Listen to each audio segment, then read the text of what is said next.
Assalamu alaikum dear students, my name is Mohammad Rehan Naseem and I am your chemistry teacher. अगर अभी तक आपने हमारा channel smooth solve फॉर्मूले से सब्सक्राइब नहीं किया तो सबसे पहले हमारे चैनल को सब्सक्राइब। क्लास 9 केमिस्ट्री आज हमारा नेक्स्ट टॉपिक है रदरफोर्ड्स लॉ, एटॉमिक मॉडल, जो बहुत ही ज्यादा इंपॉर्टेंट है पेपर पॉइंट व्यू से। ये लॉन्ग क्वेश्चन के लिए बहुत ही ज्यादा इंपॉर्टेंट टॉपिक है। इससे चैप्टर नंबर 2 हमने स्टार्ट किया था स्ट्रक्चर ऑफ एटम, आज का टॉपिक हम पढ़ेंगे रदरफोर्ड्स एटॉमिक मॉडल। स्टार्ट करते हैं रदरफोर्ड एटॉमिक मॉडल। अब रदरफोर्ड एटॉमिक मॉडल स्टूडेंट्स जो है बेसिकली इसने प्लम कोडिंग थ्योरी जो है उसको कहा था कि वो करेक्ट नहीं है। अब क्या इस एक्सपेरिमेंट में हमने पढ़ना है, हमारे पास एक दूसरा नाम भी है इस एक्सपेरिमेंट का, जिसको हम क्या कहते हैं, gold foil experiment. Gold foil experiment means कि हम इसमें गोल्ड जो है वो वेट यूज करेंगे, गोल्ड के जो है वो आप कह लें फॉइल जो है गोल्ड की वो हम इसके अंदर यूज करेंगे और उसके ऊपर हम अल्फा पार्टिकल्स की वो नॉर्मल करवाएंगे। तो अगर हम इसको एक्सपेरिमेंट को देखते हैं तो हमारे पास क्या है कि हम अल्फा पार्टिकल जो है ना, हमारे पास अल्फा पार्टिकल हमें पता है किसी हद तक मैटर को जो है वो पेनिट्रेट करते हैं, किसी हद तक उसके अंदर दाखिल होते हैं। तो अल्फा पार्टिकल्स को हम जो है वो हिट करवाएंगे, वो बॉन्ड करवाएंगे विद थिक फॉइल। अब इसकी थिकनेस कितनी होनी चाहिए, 0.000004 सेंटीमीटर इतनी थिकनेस होनी दोनों पर आप देंगे और उसके साथ आप क्या हिट करवाएंगे, अल्फा पार्टिकल्स। अब अल्फा पार्टिकल कहाँ से जो है वो हिट होंगे, आपके पास रेडियम और पोलियम इस तरह के एलिमेंट्स हैं जो क्या हिट करते हैं स्टूडेंट्स, अल्फा पार्टिकल। जो बेसिकली हमारे पास alpha particles helium 2 plus form में होते हैं और ये कुछ हद तक जो है वो आपके मैटर को जो है पेनिट्रेट करते हैं, उसमें दाखिल होते हैं। अब ऑब्जर्वेशन आती है इस एक्सपेरिमेंट के अंदर। कुछ हमारे पास यहाँ पे हमारे पास डायग्राम है, मैंने यहाँ पे जस्ट 4 जो है वो गोल्ड फॉइल्स ड्रॉ किए हैं, आपकी बुक में जो है वो ज़्यादा है। तो बेसिकली क्या होता है कि जब गोल्ड फॉइल के साथ जाके हमने अल्फा पार्टिकल्स हीट करवा रहे हैं तो स्टूडेंट्स हम देखेंगे कि मेजॉरिटी जो पार्टिकल्स हैं वो बिल्कुल स्ट्रेट अनडिफ्लेक्टेड पास कर जाते हैं, कुछ जो है वो टकरा के वापस बाउंस बैक हो जाएंगे, कुछ स्मॉल एंगल पे डिफ्लेक्शन शो करेंगे, कुछ लार्ज एंगल पे डिफ्लेक्शन। तो ये हमारा है फॉर एटॉमिक मॉडल। इसकी ऑब्जर्वेशन पे आ जाए तो ऑब्जर्वेशन में आता है ऑलमोस्ट ऑल पार्टिकल्स पास। तो आप देख सकते हैं सिवाय एक दो के सारे पार्टिकल जो है वो अनडिफ्लेक्टेड पास कर देते हैं। उसके अलावा उसने बताया कि आउट ऑफ 20,000 पार्टिकल्स की बात करें, कुछ जो है उसमें से स्मॉल एंगल पे और कुछ लार्ज पे डिफ्लेक्ट होंगे और कुछ बाउंस बैक भी कर सकते हैं, बट मेजॉरिटी पार्टिकल जो है वो अनडिफ्लेक्टेड पास कर जाते हैं। नेक्स्ट हमारे पास आता है रिजल्ट ऑफ द एक्सपेरिमेंट, जिसमें हम देखेंगे कि हमारे पास जो एक्सपेरिमेंट हमने परफॉर्म किया है एक्सपेरिमेंट, उसके जो हमारे पास रिजल्ट आया वो क्या है।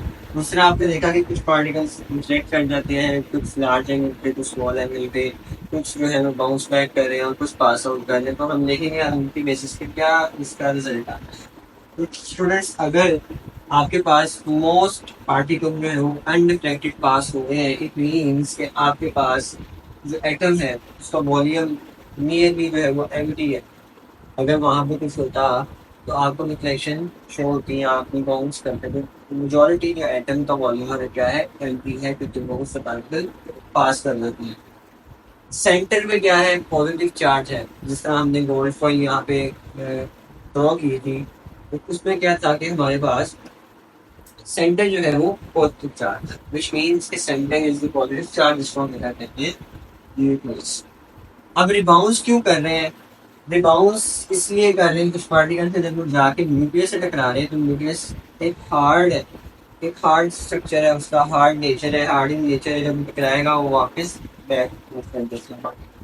साइज ऑफ न्यूक्लियस जो है वो बहुत ही छोटा होता है as compared to size of atom.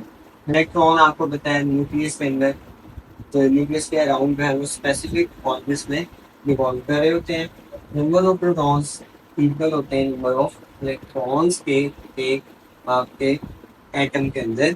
और जितने भी आपके पार्टिकल्स हैं एक्सपेक्ट अगर आप बात करते हैं, एक्सेप्ट अगर आप बात करें इलेक्ट्रॉन्स के, जो सारे पार्टिकल्स को हम न्यूक्लियॉन्स का नाम देते हैं। प्रोटॉन और न्यूट्रॉन को हम कंबाइन करके न्यूक्लियॉन्स का नाम देते हैं। तो ये हमारे पास इंटर एक्सपेरिमेंट का रिजल्ट आता है जिसमें हमने कुछ फीचर्स यहाँ पे देखे हैं।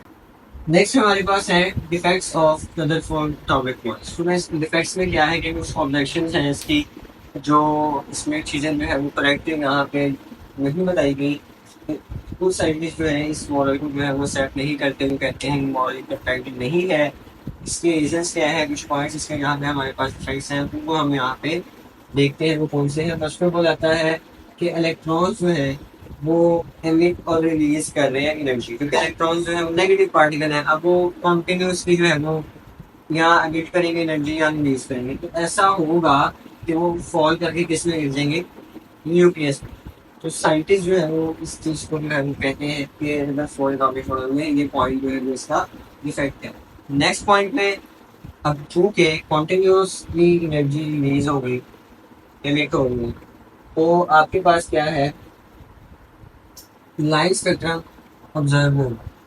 बट वाई कॉन्टिन्यूस स्पेक्ट्रम क्यों नहीं हो रहा, क्योंकि कॉन्टिन्यूसली एनर्जी जो है वो मीट होगी। तो कॉन्टिन्यूसली एनर्जी मिशन के बाद कॉन्टिन्यूस स्पेक्ट्रम क्यों नहीं आ रहा, लाइन स्पेक्ट्रम आ रहा है, ये भी क्या है इस मॉडल का एक डिफेक्ट है। इसके अलावा क्वेश्चन हमारे पास हैं कुछ इस मॉडल से रिलेटेड साइंटिस्ट ने अराइज किए हैं इस मॉडल के ऊपर। फर्स्ट क्वेश्चन की अगर हम बात करें ऑब्जेक्शन के थ्रू जो आया है, वो हमारे पास आता है कि how atom collapse, atom collapse is not, why atom is still. इस चीज का जवाब भी है मिलर फोर का मिला हमें। तो ये ऑब्जेक्शंस कुछ हैं इसके, क्वेश्चंस हैं। और एक हमारे पास नेक्स्ट क्वेश्चन में आता है कि व्हाई एटम शो लाइट्स में कॉन्टिन्यूस स्पेक्ट्रम को भी। यहाँ हमने ये पढ़ा कि कॉन्टिन्यूस एनर्जी रिलीज है, बट कॉन्टिन्यूस स्पेक्ट्रम ये, तो एटम के पास continuous, why atom show lines, line spectrum क्यों है, जबकि कॉन्टिन्यूस कंडीशन हो रही है इस मामले में। तो ये हमारा रदरफोर्ड एटॉमिक पॉइंट जो है वो टॉपिक था। इसके रिजल्ट्स, इसके जो है डिफेक्ट्स और इसकी ऑब्जर्वेशन हमने इस सेक्शन में देखी है। अगर आपका इस रिलेटेड कोई भी क्वेश्चन हो तो कमेंट सेक्शन में लाजमी पूछिएगा। वीडियो को लाइक शेयर कमेंट लाजमी के, जज़ाकल्लाह, अल्लाह हाफ़िज़।